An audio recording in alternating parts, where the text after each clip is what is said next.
എൻ്റെ പേര് അനിത സുബ്രഹ്മണ്യൻ. ഞാൻ കണ്ണൂർ ജില്ലയിൽ കേളകം ചെട്ടിയാമ്പറമ്പ് എന്ന് പറഞ്ഞ സ്ഥലത്തു നിന്നാണ് വരുന്നത്. ഞാൻ 15/4 ഇവിടെ വന്ന് ഉടമ്പടി എടുത്തത്. എനിക്ക് യൂട്രസിൽ പ്രശ്നമായിട്ടാണ്, ബ്ലീഡിങ് ആയിട്ടാണ് ഞാൻ ഇവിടെ വന്ന് ആദ്യമായിട്ട് ഉടമ്പടി എടുത്തത്.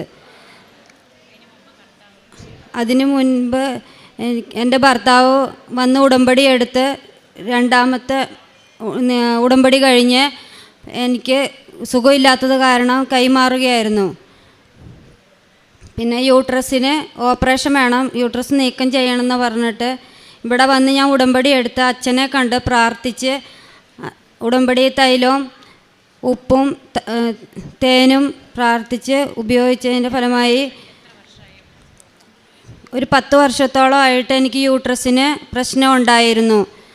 പിന്നെ പെട്ടെന്ന് ബ്ലീഡിങ് കൂടുകയായിരുന്നു. അത് കഴിഞ്ഞാണ് ഞാനിവിടെ വന്ന ഉടമ്പടി എടുത്ത് എനിക്ക് 1 മാസത്തിനുള്ളിൽ യൂട്രസിനുള്ളിൽ ഒരു മരുന്ന്, യൂട്രസ് സപ്പോർട്ട് ചെയ്തൊരു മരുന്ന് ചെയ്യുകയും അത് 100% ഒരാൾക്കാണ് ഫലം ചെയ്യാറുള്ളൂ എന്നാണ് ഡോക്ടർ പറഞ്ഞത്. യാതൊരു വക ഉറപ്പുമില്ല, നമുക്ക് പരീക്ഷിച്ച് നോക്കാമെന്ന് പറഞ്ഞു. ആ മരുന്ന് ഇപ്പോൾ 11 മാസമായി ചെയ്തിട്ട് എനിക്ക് യാതൊരു വക പ്രശ്നവും ഇല്ല.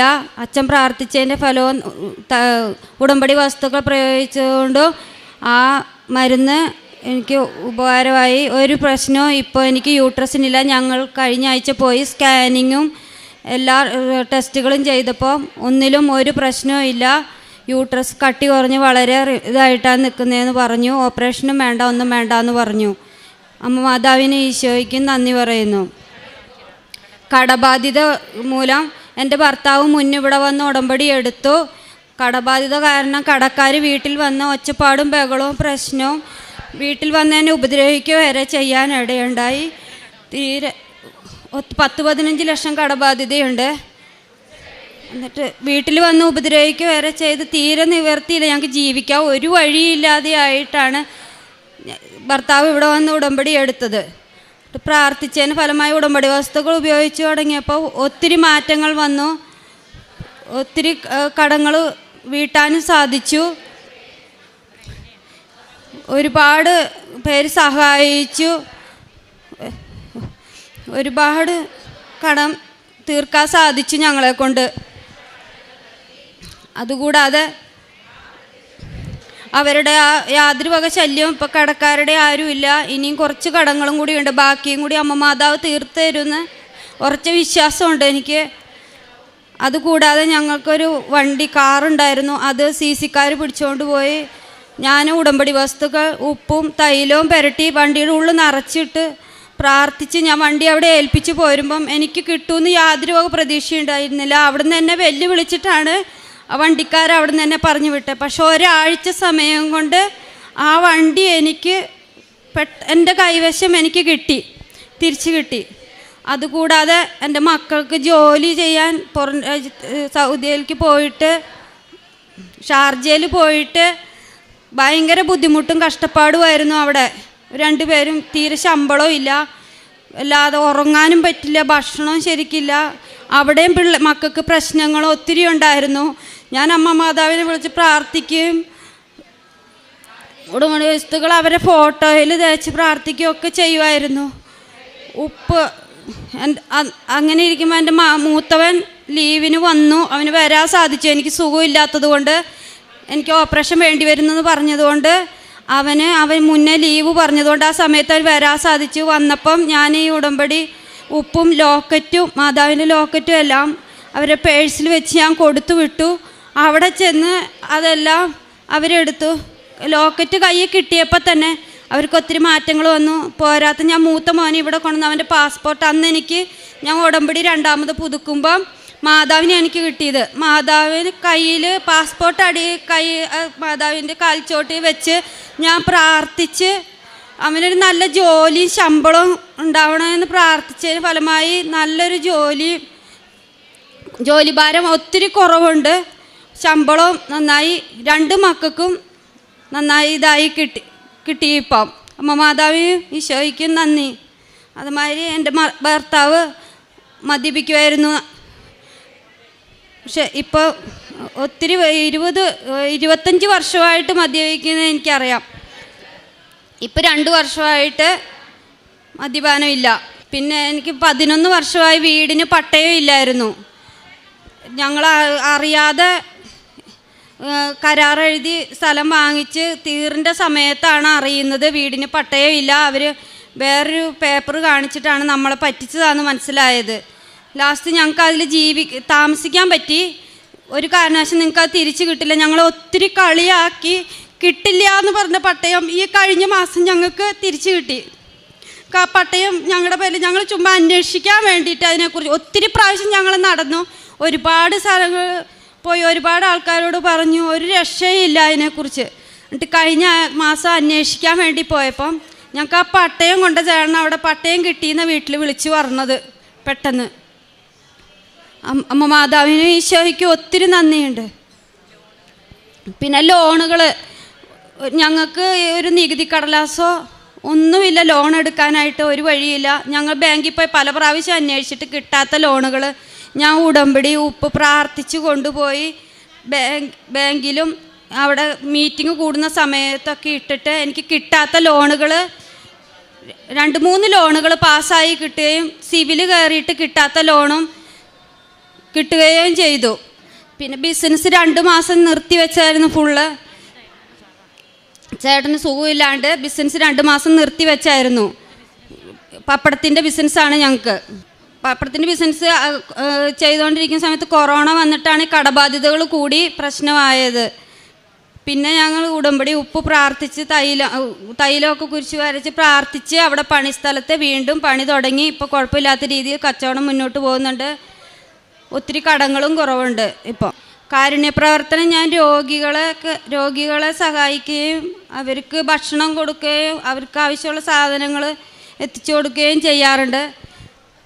പിന്നെ ഹോസ്പിറ്റലുകളിൽ പൊതിച്ചോറ് കൊണ്ടു കൊടുക്കുകയും പിന്നെ എന്നോട് സഹായം ചോദിക്കുന്നവർക്ക് എന്നെ കഴിയുന്ന ചെറിയ ചെറിയ സഹായങ്ങൾ, ഒത്തിരി സഹായങ്ങളൊന്നും ചെയ്യാൻ എനിക്ക് പറ്റാറില്ല. എൻ്റെ ബുദ്ധിമുട്ടും പ്രശ്നങ്ങളും കാരണം ചെയ്യാൻ പറ്റാറില്ലായിരുന്നു. ഇപ്പോൾ കുറേശ്ശെ ഞാൻ പറ്റാവുന്ന രീതിയിൽ ചോദിക്കുന്നവരൊക്കെ സഹായം ചെയ്യാറുണ്ട്. പ്രേക്ഷിത പ്രവർത്തനം പത്രം വാങ്ങി ഞാൻ ആശുപത്രികളിലും പാവങ്ങളുടെ വീടുകളിലും കയറി ഞാൻ എല്ലാവരും എനിക്ക് കിട്ടിയ അനുഭവങ്ങൾ പറഞ്ഞ് ഞാൻ കൊടുക്കാറുണ്ട്. പിന്നെ ബൈബിള് വായിക്കാറുണ്ട്. കൊന്ത ചൊല്ലാൻ അറിയാവുന്ന രീതിയിൽ കൊന്ത ചൊല്ലും. ധ്യാനവും സാക്ഷിയൊക്കെ കേൾക്കാറുണ്ട്. അവർക്ക് എല്ലാവർക്കും ഷെയർ ചെയ്ത് കൊടുക്കാറുണ്ട്. കൂട്ടുകാരോടൊക്കെ പറയാറുണ്ട് വരണം കൃപാസനത്തിൽ ഉടമ്പടി എടുക്കാനും പ്രാർത്ഥിക്കാനും. എൻ്റെ കൂട്ടുകാരൊക്കെ വരണമെന്നും പറഞ്ഞിരിക്കുന്നുണ്ട്. അമ്മ മാതാവിനും ഈശോയ്ക്കും ഒത്തിരി ഞാൻ നന്ദി പറയും. ഉപവാസം എടുത്തും പ്രാർത്ഥിക്കാറുണ്ട്. അമ്മ മാതാവിനും ഈശോയോട് തിരുകുമാരനോട് 1000 നന്ദി പറയുന്നു. ഈശോയ്ക്കും അമ്മ മാതാവിനും കൊടാനുകൂടി നന്ദി. ഞാൻ ഇവിടെ എത്താൻ കാരണം വളരെ മാനസികമായും ഇവിടെ വരുന്നതിൻ്റെ തലേദിവസം വരെ ഞാൻ മദ്യപിച്ചിരുന്നു. എന്നെ വേറൊരു വ്യക്തി കാരണം പത്രമൊക്കെ എൻ്റെ കയ്യിൽ കൊണ്ടുതരുമായിരുന്നു. ഞാനതൊരു മൂലക്കെടുത്തേക്കും അങ്ങനെ കാര്യമാക്കാറില്ല.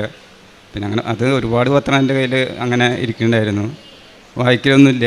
കടബാധ്യത വന്നിട്ട് എന്നെ കൊല്ലും അങ്ങനെ ചെയ്യും മറിച്ച് ചെയ്യുന്നൊക്കെ പറഞ്ഞ് ഭീഷണിപ്പെടുത്തലും വണ്ടി പിടിച്ച് വയ്ക്കുന്നൊക്കെ പറഞ്ഞിട്ട് എന്നെ തടഞ്ഞു വയ്ക്കില്ല. അങ്ങനെയൊക്കെയുള്ള അവസ്ഥ വന്നു. കിഡ്നി എടുക്കും അങ്ങനെ. അപ്പോൾ ഞാൻ പറഞ്ഞു അങ്ങനെ ആണെങ്കിൽ നീ വന്ന് എന്നെ കൊന്നാൽ പൈസ കിട്ടുന്നുണ്ടെങ്കിൽ നീ മേടിച്ചെടുക്കുന്നു പറഞ്ഞു. പണിയെടുക്കാൻ സമ്മതിച്ചാലല്ല എനിക്ക് സാധിക്കുള്ളൂ എൻ്റെ പൈസ തരാൻ വേണ്ടി. അങ്ങനെ അവശതയിലായി ഞാൻ ലാസ്റ്റ്. അങ്ങനെയാണ് ഞാൻ ഇവിടെ എത്തിപ്പെടുന്നത്. അത് ഇവിടുത്തെ സ്ഥിതികളൊന്നും എനിക്കറിയില്ല. ഇവിടെ വന്നു കഴിഞ്ഞാലും പിന്നെയും പഴയ പോലെ തന്നെ ആവാം. ദൈവത്തിനെ വന്ന് കണ്ട് അങ്ങനെയൊക്കെ സന്തോഷിച്ച് ഞാൻ വന്നേ. നമ്മുടെ കാര്യം സാധിക്കും അങ്ങനെയുള്ള ഇത് മാത്രം. ഇവിടെ വന്നപ്പോഴാണ് മനസ്സിലായത്, ഇവിടുത്തെ മഹത്വം മനസ്സിലായത്. പിന്നീട് ഞാൻ കുടിച്ചിട്ടില്ല, ഓട്ടോമാറ്റിക്കായിട്ട് കുടി നിർത്തി. അത് എങ്ങനെ നിർത്തിയെന്ന് ചോദിച്ചാൽ എനിക്കറിയില്ല. അത് മാതാവിൻ്റെ അത്ഭുതമാണ്, പറഞ്ഞറിയിക്കാൻ പറ്റില്ല. ഇങ്ങനെ സ്റ്റേജിൽ നിന്ന് സംസാരിച്ചൊന്നും എനിക്ക് വശമില്ല. അത് കാരണം മാതാവിന് 1000 നന്ദി. 138 സങ്കീർത്തനം 7 തിരുവചനം അരുളി ചെയ്യുന്നു, കഷ്ടതകളിലൂടെ കടന്നു പോകുന്നെങ്കിലും എൻ്റെ ജീവനെ അവിടുന്ന് പരിപാലിക്കുന്നു. എൻ്റെ ശത്രുക്കളുടെ ക്രോധത്തിനെതിരെ അവിടുന്ന് കരം നീട്ടും, അവിടുത്തെ വലത്ത് കൈ എന്നെ രക്ഷിക്കും. അനിത സുബ്രഹ്മണ്യൻ തൻ്റെ ഹസ്ബൻഡും ഒരുമിച്ച് ഇവിടെ തങ്ങളുടെ കുടുംബത്തെ ഇന്ന് പരിശുദ്ധ അമ്മയുടെ തിരുനടയിൽ വന്ന് ഉടമ്പടി എടുത്തതിലൂടെ മാത്രം സംരക്ഷിച്ചു പോരുന്ന ദൈവകരുണയ്ക്ക്, ദൈവിക ഇടപെടലുകൾക്ക് അതങ്ങനെ തന്നെയാണെന്ന ഉറച്ച ബോധ്യം ഉള്ളതുകൊണ്ട് തന്നെ ഇവിടെ വന്ന് നിന്ന് നന്ദി പറയുകയാണ്. കണ്ണൂരിൽ നിന്നൊക്കെ യാത്ര ചെയ്ത് ഇത്രയും സമയമൊക്കെ ഇവിടെ വന്ന് നിന്ന് നന്ദി പറഞ്ഞിട്ടേ പോവുകയുള്ളൂ. അതുതന്നെയാണ് ഈ ഒരു മനോഭാവം. ഇതാണ് കർത്താവ് ഏറ്റവും ആഗ്രഹിക്കുക. അങ്ങനെ തങ്ങളുടെ ജീവിതത്തിൽ ബിസിനസ് മൊത്തമായിട്ട് തകർന്നു പോയി, കൊറോണയുടെ അവസരവും എല്ലാമായി തങ്ങൾക്ക് പിന്നീട് ലക്ഷങ്ങളാണ് കടബാധ്യതയായിട്ട് വരിക. അതാണ് ഈ മക്കൾ ഇവിടെ പങ്കുവയ്ക്കുക. അങ്ങനെ തങ്ങൾ ഇന്നിപ്പോൾ മറ്റുള്ളവർ അവരെ ഭീഷണിപ്പെടുത്തുന്ന അവസ്ഥ, ജീവന് പോലും ഹാനി വരുന്ന അവസ്ഥ, അതിൽ നിന്നൊക്കെ ഇന്ന് തങ്ങൾക്ക് കടബാധ്യതകൾ സമാധാനപരമായിട്ട് മറ്റുള്ളവർ തങ്ങളുടെ ജീവിതത്തിൽ തങ്ങൾക്ക് പലരും സഹായിച്ചത് കൊണ്ട് തന്നെ തങ്ങൾക്കത് കുറേ ഏറെ കടബാധ്യതകൾ തങ്ങൾക്ക് വീട്ടുവാനായി എന്നും പിന്നീട് അങ്ങോട്ട് തൻ്റെ രോഗസൗഖ്യം നേർച്ച വസ്തുക്കൾ ഉപയോഗിച്ചതുകൊണ്ട് മാത്രം തനിക്ക് കിട്ടിയ രോഗസൗഖ്യമാണെന്നാണ് ഈ മകൾ ഇവിടെ പങ്കുവയ്ക്കുക. പ്രത്യേകമായിട്ടുള്ള ഒരു സപ്പോർട്ട് കൊടുത്ത് യൂട്രസ് താങ്ങി നിർത്തുന്ന ആ ഒരു മെഷീൻ, അത് അധികം പേർക്കും അത് ഫലപ്രദമാവില്ല, നാം കേട്ടതാണ്. അതുകൊണ്ട് തന്നെ ഡോക്ടേഴ്സ് ഡൗട്ടാണ് പറഞ്ഞത്. എന്നാൽ അത് തനിക്ക് ഇന്ന് ഏകദേശം 1 വർഷമാകുന്നു, തനിക്ക് യാതൊരു കോംപ്ലിക്കേഷനും ഇല്ല. അങ്ങനെ ഓപ്പറേഷൻ കൂടാതെ തനിക്ക് അമ്മയുടെ കരുതലിൽ തനിക്ക് സൗഖ്യം ലഭിക്കുന്നത്, വീണ്ടും മക്കളുടെ ജീവിത നിലവാരം ഉയരുന്നതും, അതുപോലെ തങ്ങളുടെ നഷ്ടപ്പെട്ട വെഹിക്കിൾ തിരിച്ചു കിട്ടുന്നത്, 25 വർഷത്തോളമായിട്ടുള്ള ഹസ്ബൻഡിൻ്റെ മദ്യപാനം, തങ്ങൾക്ക് 11 വർഷമായിട്ട് പട്ടയമില്ലാത്ത ഭൂമിയിലാണ് തങ്ങൾ താമസിച്ചിരുന്നത് തന്നെ കുറച്ച് നാൾ കഴിഞ്ഞിട്ടാണ് അറിയുക. അപ്പോഴതിന് വേണ്ടിയിട്ട് ഓടി നടന്നിട്ടും 2 വർഷമായിട്ട് തങ്ങൾ അതിന് പുറമെ നടക്കുന്നു. എന്നാൽ 11 വർഷമായിട്ടും അതിൻ്റെ പുറകെ നടന്ന് ഇപ്പോൾ തങ്ങൾക്ക് പട്ടയം ലഭിച്ച സന്തോഷത്തിലാണ്. അതായത് ഉടമ്പടി എടുത്തതിന് ശേഷം കുടുംബത്തിലേക്ക് വരുന്ന ദൈവികമായിട്ടുള്ള അനുഭവങ്ങൾ, നമ്മുടെ കുടുംബത്തെ പിന്നീട് ദൈവം ഏറ്റെടുക്കുന്നു.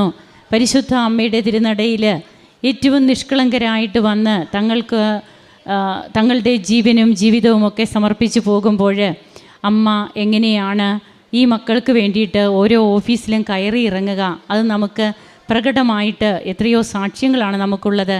പരിശുദ്ധ അമ്മയുടെ വ്യക്തിപരമായ ഇടപെടലുകൾ എന്ന് തന്നെ പറയാം. അമ്മ വ്യക്തികളെ നിയോഗിക്കും, നമ്മളുടെ ഉള്ളിൽ തോന്നിപ്പിക്കും, സ്വരമായിട്ട് വരും, സ്വപ്നത്തിൽ വരും, സുഗന്ധ അഭിഷേകമാകും. ഇങ്ങനെ തങ്ങൾക്ക് അമ്മയുടെ ഇടപെടലുകൾ തങ്ങളുടെ ജീവിതത്തിൽ പല വ്യക്തികളിലൂടെ തങ്ങൾ അനുഭവിച്ചു. അതൊക്കെ നന്ദിയായിട്ട് ഈ മക്കൾ പറയുമ്പോൾ വീണ്ടും ബിസിനസ് തുടങ്ങുവാനായതും അതുപോലെ തങ്ങളുടെ ഇന്ന് കാരുണ്യ പ്രവർത്തനങ്ങൾ, പ്രേക്ഷിത പ്രവർത്തനമൊക്കെ വഴിയായിട്ട് തങ്ങളറിഞ്ഞ സത്യദൈവത്തെ എത്രമാത്രം തീഷ്ണതയോടെ ദൈവസ്നേഹത്തോടെ പ്രഘോഷിക്കുവാനായിട്ട് തങ്ങൾക്ക് കഴിയുന്നു. അതിലുള്ള ചാരിതാർത്ഥ്യമാണ് ഈ കുടുംബം ഇവിടെ വെളിപ്പെടുത്തുന്നത്. അതുകൊണ്ട് തന്നെയാണ് മനുഷ്യരുടെ മുമ്പിൽ എന്നെ ഏറ്റുപറയുന്നവനെ സ്വർഗസ്ഥനായ പിതാവിൻ്റെ മുമ്പിൽ ഞാനും ഏറ്റുപറയും. ഇതൊക്കെ ഈ ഏറ്റുപറച്ചിൽ അത് ഈശോ പറയുന്ന കണ്ടീഷൻ ഒന്ന് മാത്രമേ ഉള്ളൂ. നിങ്ങൾ ഏറ്റുപറഞ്ഞാൽ നിങ്ങളെയും ഞാൻ പിതാവിൻ്റെ മുമ്പിൽ നിങ്ങളുടെ കാര്യവും ഞാൻ പറയും. അപ്പോൾ ഈ ഒരു കണ്ടീഷനൊക്കെ നമ്മൾ പാലിക്കണം. നാം ചെയ്യണമെന്ന് നാം വാക്ക് കൊടുത്ത കാര്യങ്ങൾ, ചെയ്യാമെന്ന് പറഞ്ഞ കാര്യങ്ങൾ, അതിന് അണുവിട മാറ്റം വരുത്താതെ അത് ദൈവത്തിന് ബോധ്യമാകണമെന്നാണ് ബഹുമാനപ്പെട്ട VP ജോസഫ് അച്ഛൻ പറയുക. നാം ദൈവത്തെ സ്നേഹിക്കുന്നു എന്നുള്ളത് ദൈവത്തിന് ബോധ്യമാകണം. ആ ബോധ്യപ്പെടുത്തേണ്ടത് നമ്മുടെ കടമയാണ്. ഇങ്ങനെ ദൈവത്തിൻ്റെ കൂടെ സഞ്ചരിക്കുവാനായിട്ട് തങ്ങളുടെ കുടുംബവും അതുപോലെ തങ്ങൾക്ക് ഉള്ളതുമൊക്കെ ഈ മക്കൾ സമർപ്പിച്ചു കഴിയുമ്പോഴാണ് ഇവർക്ക് ഇന്ന് ഇവിടെ വന്നു നിന്ന് ഈ അൾത്താരയിൽ വന്നു നിന്ന് ഈശോയ്ക്ക് നന്ദി പറയുവാനായിട്ടാകുന്നത്. തീർച്ചയായും തങ്ങൾക്ക് വേണ്ടിയിട്ട് പോരാടിയ ദൈവിക ശക്തി അതൊന്നു മാത്രമാണ് തങ്ങളെ ഇന്നിവിടെ കൊണ്ടുവന്ന് നിർത്തിയിരിക്കുന്നതെന്ന് ഈ കുടുംബം ലോകത്തോട് പറയുകയാണ്. നമുക്കും കരങ്ങളടിച്ച് ദൈവത്തെ മഹത്വപ്പെടുത്താം. ഈശോയ്ക്കും അമ്മയ്ക്കും നന്ദി പറയാം. അത്യപൂർവ ദൈവാനുഭവങ്ങൾ ഇനി നിങ്ങൾക്കും സ്വന്തം. ഈ യൂട്യൂബ് ചാനൽ ഇതുവരെ സബ്സ്ക്രൈബ് ചെയ്തിട്ടില്ലെങ്കിൽ ഇപ്പോൾ തന്നെ സബ്സ്ക്രൈബ് ചെയ്യുക. ഈ വീഡിയോ ഇപ്പോൾ തന്നെ നിങ്ങളുടെ സുഹൃത്തുക്കൾക്ക് ഷെയർ ചെയ്തുകൊണ്ട് കർത്താവിൻ്റെ പ്രേക്ഷിതരാകുക.